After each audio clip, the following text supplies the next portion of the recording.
Hey, this is Bob the Web Builder, and today I'll be answering this question of DIY Automotive who commented on one of my videos. And he says, I'm struggling, hopefully you can help. I want to create a header where I have a logo nav shopping cart, and the issue I'm running into is that I want the logo to be bigger than the header itself. So I answered this question of how to do that, and I said I think I would position the logo absolute in this case. Make sure your header wrapper is set to position relative. I don't think you need three div sections. I would probably create a header wrapper and a header inner, which is set to flexbox row, and then justify the contents to flex right. So the nav and shopping cart align right, and then align the items to center.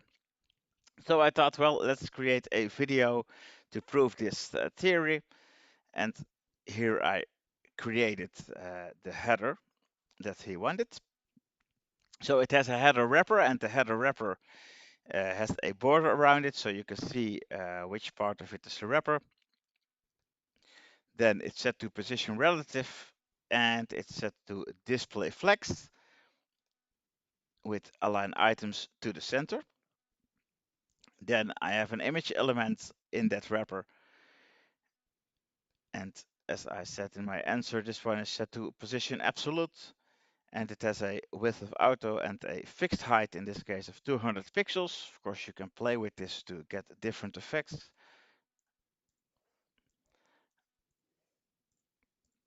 Let's keep it at 200 for now. And then there's an inner wrapper as well. And the inner wrapper holds the nav and the shopping cart in this case. And it has a width of 100%. So it's the same width as the header wrapper. And it is also set to display flex with justify contents to the end to align this to the right and align the items to the center, so in the middle.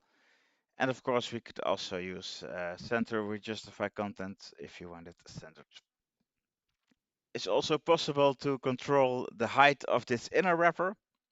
And you can do that in two ways, basically. Of course, there are more ways, but these are the ways I would recommend. So the first one, which is the recommended way, is to use padding.